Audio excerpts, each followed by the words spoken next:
Tao Te Ching can be translated as the Book of the Imminence of the Way, or the Book of the Way and of how it manifests itself in the world, or simply the Book of the Way.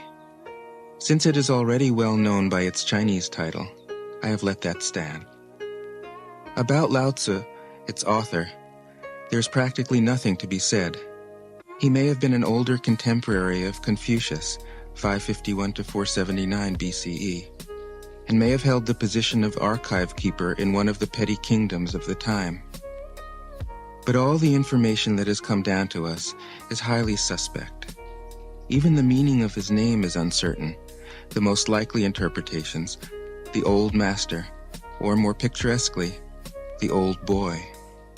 Like an Iroquois woodsman, he left no traces. All he left us is his book, the classic manual on the art of living, written in a style of gem-like lucidity, radiant with humor and grace, and large-heartedness and deep wisdom, one of the wonders of the world. People usually think of Lao Tzu as a hermit, a dropout from society, dwelling serenely in some mountain hut, unvisited except perhaps by the occasional traveler arriving from a 60s joke to ask, "What is the meaning of life?" But it's clear from his teachings that he deeply cared about society, if society means the welfare of one's fellow human beings. His book is, among other things, a treatise on the art of government, whether of a country or of a child. The misperception may arise from his insistence on wei wu wei, literally doing, not doing, which has been seen as passivity. Nothing could be further from the truth. A good athlete can enter a state of body awareness in which the right stroke or the right movement happens by itself, effortlessly, without any interference of the conscious will. This is a paradigm for non-action, the purest and most effective form of action. The game plays the game. The poem writes the poem. We can't tell the dancer from the dance. Less and less do you need to force things, until finally you arrive at non-action. When nothing is done, nothing is left undone.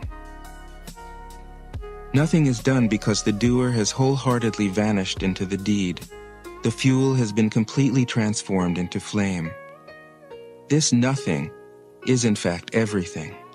It happens when we trust the intelligence of the universe in the same way that an athlete or a dancer trusts the superior intelligence of the body. Hence Lao Tzu's emphasis on softness.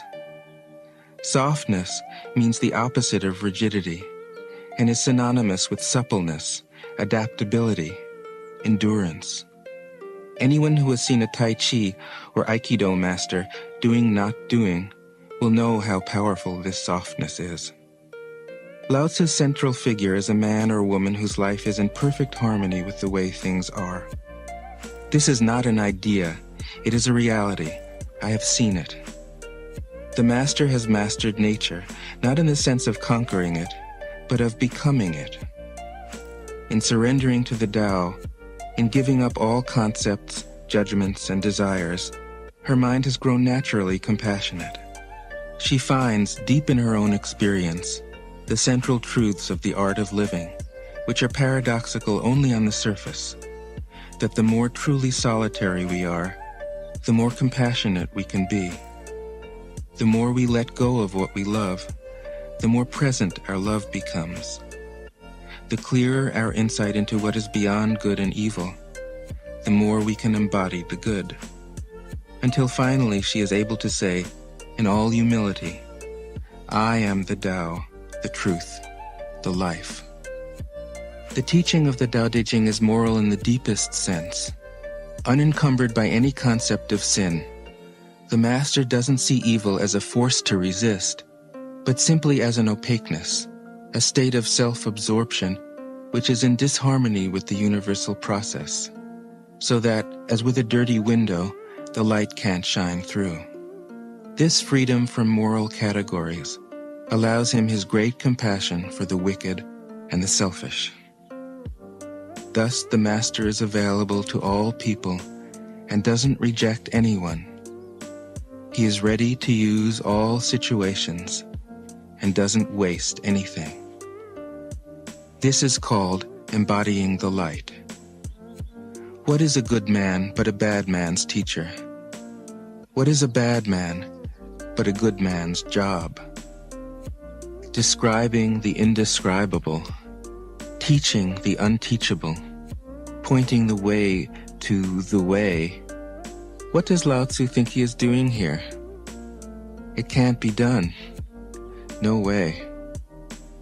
Hence, Po Chu-yi, poet and stand-up comedian, wrote, "He who talks doesn't know, he who knows doesn't talk." That is what Lao Tzu told us in a book of 5,000 words.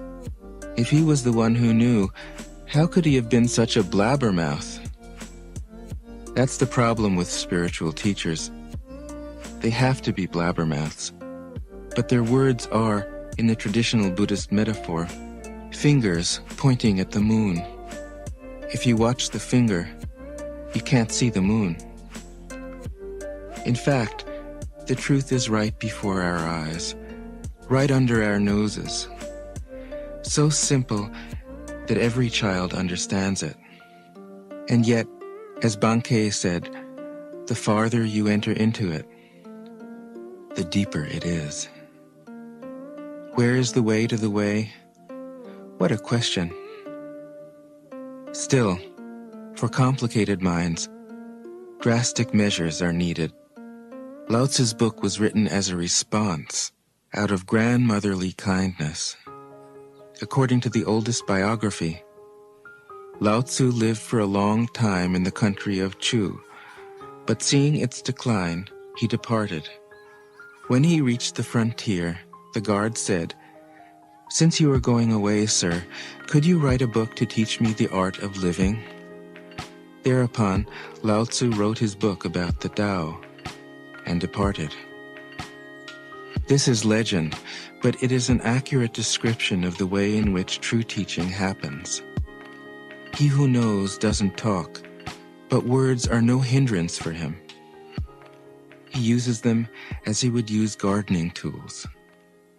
When someone asks, he answers.